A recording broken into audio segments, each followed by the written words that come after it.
sampai yang pelungguh untuk syarah daripada hadis tersebut. Tiba hadis yang kedua dan makin yang pelungguh akan masuk ke hadis yang ketiga. Qala al-Imam ad-Darimi rahimahullah ta'ala wa nafa'ana bi'ulumihi fid darin amin. Akhbarana Harun bin Muawiyah. Harun bin Muawiyah beliau ini adalah salah satu daripada guru daripada Imam ad-Darimi, dan beliau memiliki orang tua adalah seorang menteri, dan beliau oleh al-Imam al-Zahabi dan Imam Ibn Hajar, oleh Ibn Hajar martabatnya tersebut pada saduq di dalam ilmu al-jarh wa ta'dil.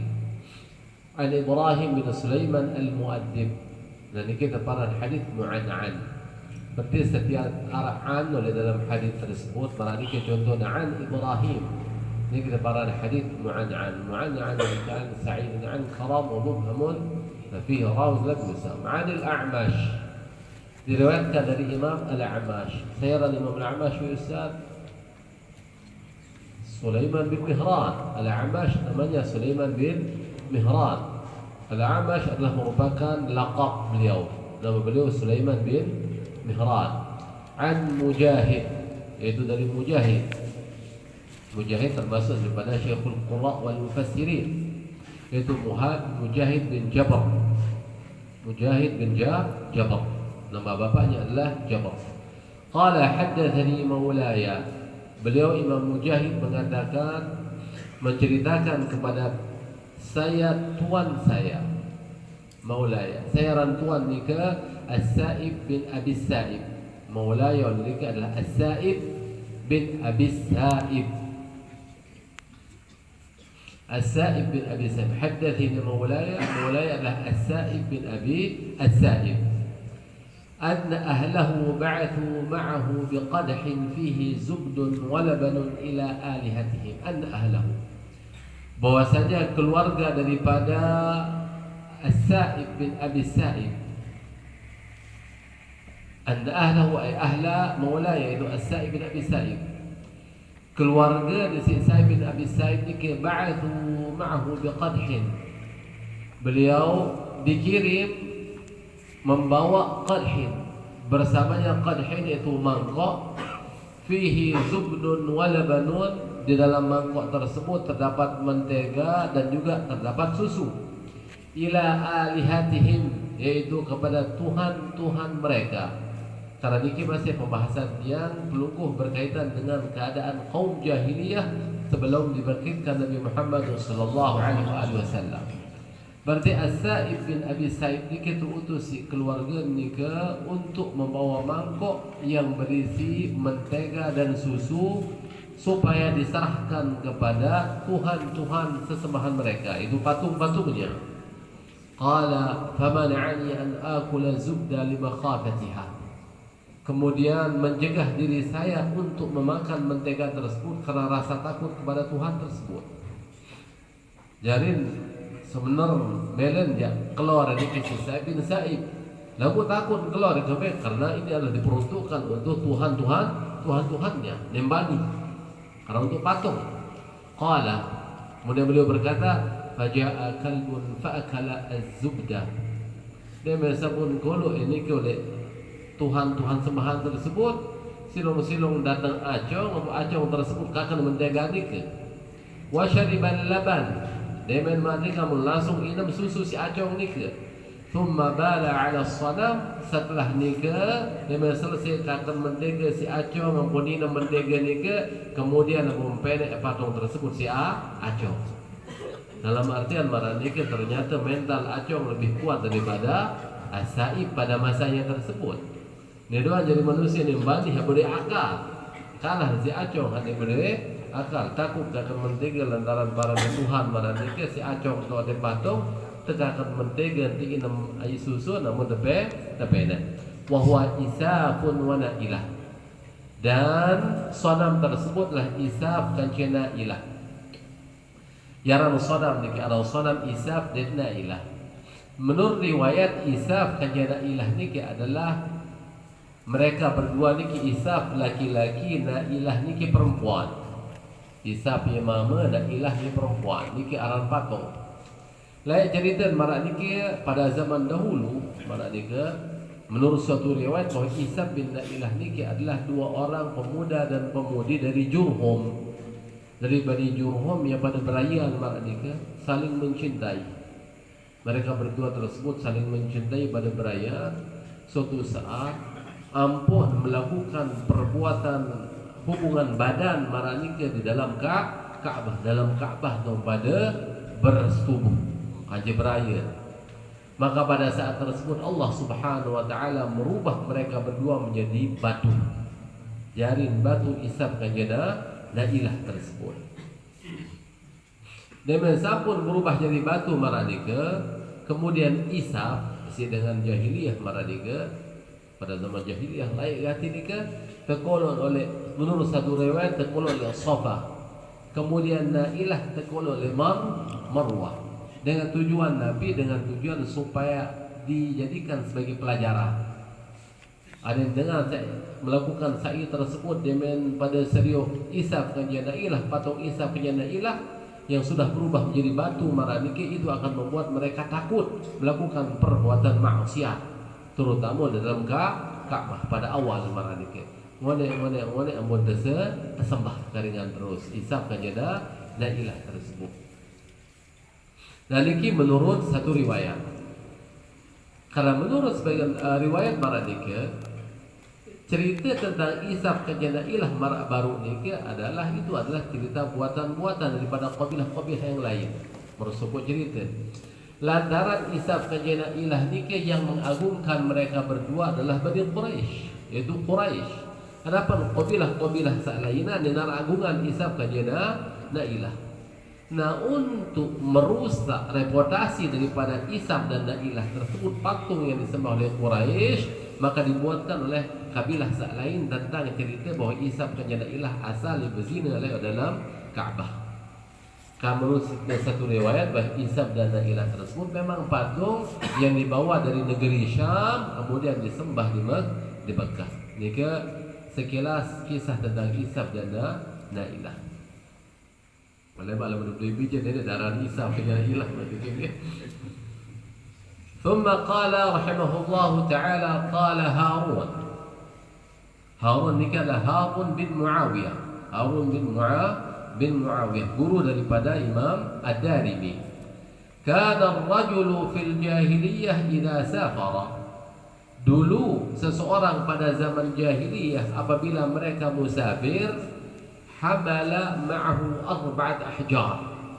Mereka membawa 4 batu. Berarti lamun lumbar musafir wajib 4 batu. Thalathatul liqidrihi, 3 batu tersebut digunakan untuk qidrih, untuk periuknya. 3 batu simpiak jadi jangkeh. Arak dong kolok periuk. Arak dong kolok kebek maranigi semongka sak dulu. Warabi'atu ya'buduhu, kemudian batu sak keempat jadi sesembahan. 3 tepiak jadi nayan jangkeh, sak sopok jadi sembah. Wa yurabbi kalbahu, dan mereka tersebut memelihara, merawat anjingnya. Wa yaqtulu waladahu, dan dia membunuh anaknya. Niki keadaan zaman jahiliyah acong terpelihara karena temati.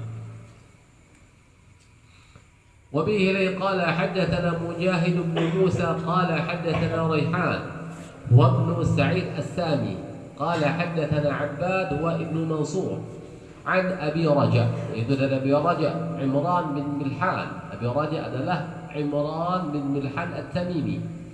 Yaran asli Abi Raja adalah Imran bin Milhan At-Tamimi.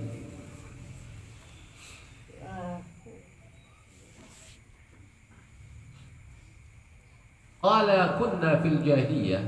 Niki Abi Raja niki beliau sempat mendapatkan zaman jahiliyah dan beliau pun masuk Islam. Kunna fil jahiliyah, dulu kami pada zaman jahiliyah, lain senikmat kebangkitan Nabi Muhammad sallallahu alaihi wasallam, basan idza asabna hajaran hasanan abadnahu. Apabila kami menemukan batu yang bagus, abadnahu, kami menyembahnya. Menurut ini Daik batu solah isin sembah.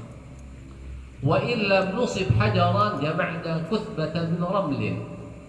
Dan jika kami tidak mendapatkan batu, jama'na kuthbatan min ramlin, maka kami mengumpulkan tumpukan daripada ramlin, yaitu napi rantu ke pasir. Thumma ji'na bin naqatis safi. Kemudian kami mendatangkan dengan unta yang banyak air susunya. Fatufaju alaihi, maka tufaju alaihi, yaitu bahasa yang pelunguh ni ke mengengkang oleh atas tumpukan, pengengkang karingan terus ni ke unta ni ke oleh atas tumpukan pasir tersebut. Sin tumpukan pasir, memang sampun numpuk pasir ni ke demak unta sepenuh susun, amun pengengkang unta tersebut oleh atas tumpukan pasir. Thumma ji'na bin naqatis safi fatufaju alaihi fanahlibuha 'ala al-kuthbah. Kemudian kami memerah sapi niki unta tersebut 'ala al-kuthbah, oleh atas tumpukan pasir nike, hatta narwiyaha, sampai kami narwiyaha memberi minum kepadanya, memberi minum kepada tumpukan pasir nike. Thumma na'budu tilkal kuthbah ma aqamna bidzalikal makan. Kemudian kami menyembah kuthbah tersebut selama kami bermukim di tempat tersebut. Ada telu jelon dan dikit telu jelon sembah keringan. Dia tumpukan pasir, memperahan susun unta, sohani kamuzam sembah. Qala Abu Muhammad As-Safi al-kathiratul alban. As-Safi artinya adalah unta yang banyak air susunya.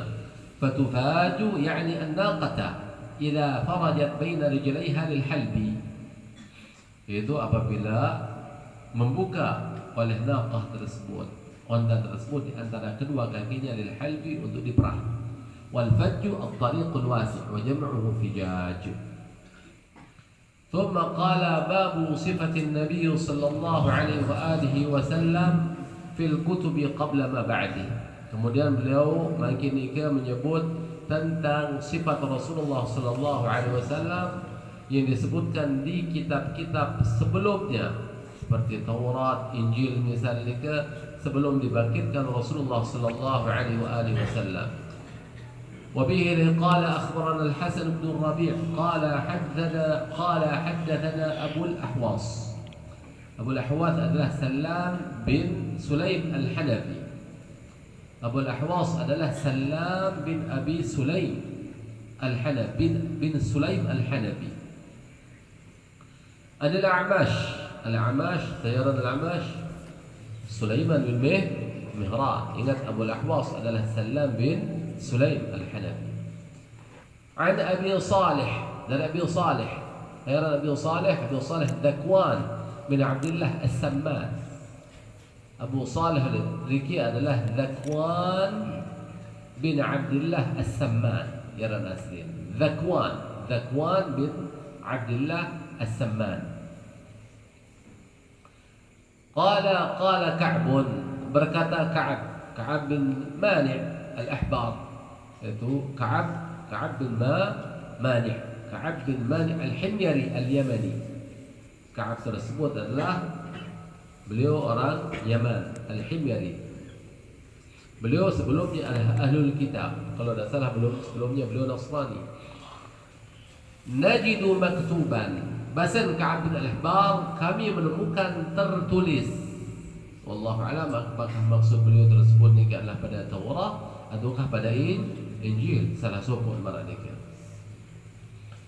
Najidu maktuban, kami menemukan tertulis Muhammadur Rasulullah, Muhammad utusan Allah.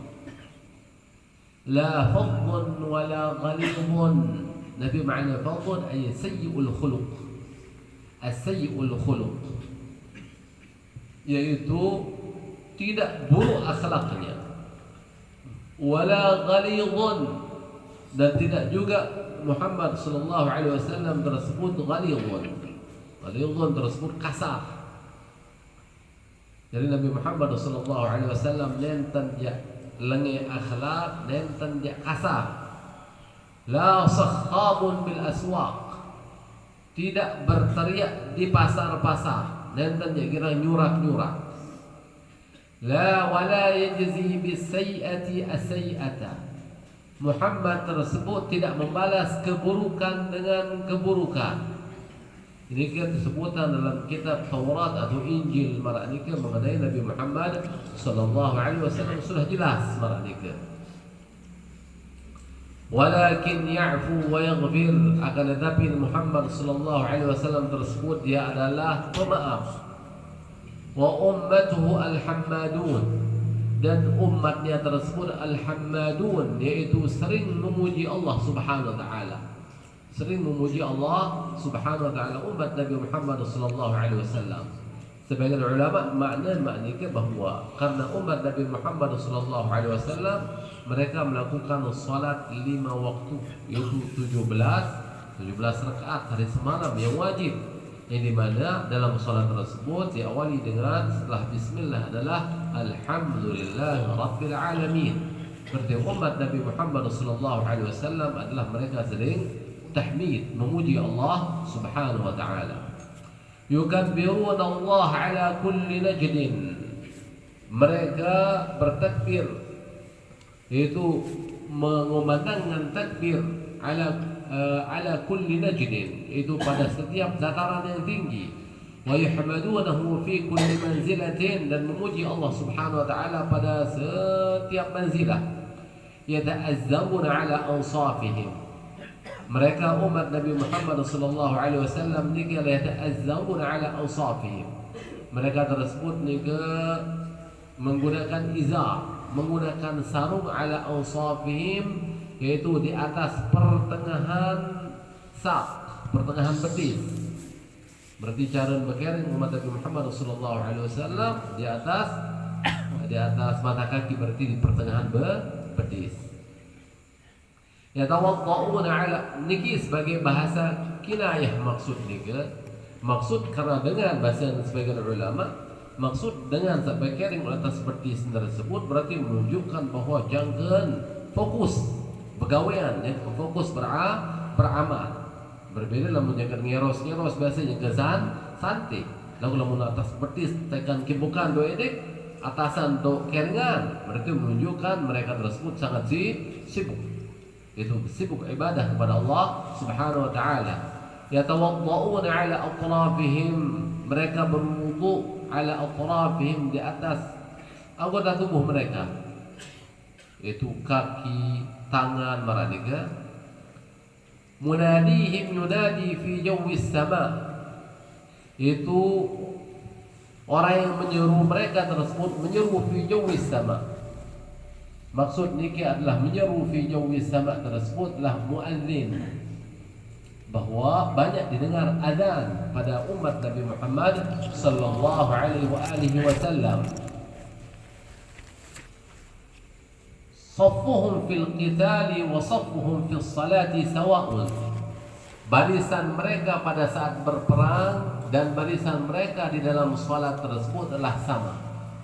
Pada jangan berbaris waktu perang aja, waktu sembahyang. Lahum bil laili dawiyyun kadawid nahli, dan bagi mereka umat Nabi Muhammad sallallahu alaihi wasallam pada malam hari terdapat dengungan sebagaimana dengungan an-nahli. Tapi radoniga kenyerohan nika, karena mereka disibukkan dengan berzikir tengah malam tu ini, karena berzikir, bertasbih, membaca Al-Qur'anul Karim. Itu ciri daripada umat Nabi Muhammad sallallahu alaihi wasallam yang disebutkan dalam kitab-kitab terdahulu. Awkat kenyerohan, awkat pada ribut beribadah kepada Allah Subhanahu wa taala, zikir, membaca wirid sebagainya. Mauliduhu bi Makkah, kelahirannya di Makkah, wa muhajiruhu bi Tabah, dan beliau berhijrah di Madinah Al-Munawwarah. Madinah juga memiliki nama Tabah.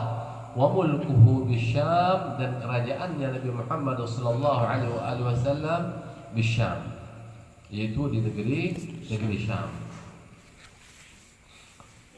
Nabi maksud juga bahawa wa mulkuhu bisyam, bahasa Syekh Ali Qari arada bil mulki huna an-nubuwah wa din. Yang maksud al-mulk dalam kitab ini bahasa Imam Ali al-Qari an-nubuwah wa din, kenabian dan agamanya.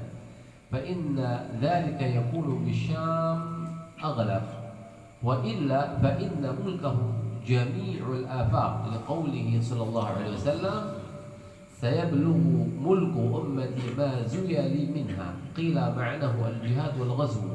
Ada yang berpendapat yang maksud al-mulku di sini adalah jihad dan peperangannya, li'annahu mulkan li ahli Islam. Walihada la yanqati'u al-jihad fi Syam aslan, oleh karena itu tidak pernah terputus jihad di negeri Syam aslan. Dan inilah ciri-ciri daripada umat Nabi Muhammad sallallahu alaihi wasallam bersama Rasulullah sallallahu alaihi wasallam. Berarti para model potongan yang perlu ketika Masya Allah termasuk umat yang sangat diangan-angankan si umat sebelum marah nikah. Alhamdulillah, mudah-mudahan yang belum termasuk umat Nabi Muhammad sallallahu alaihi wasallam.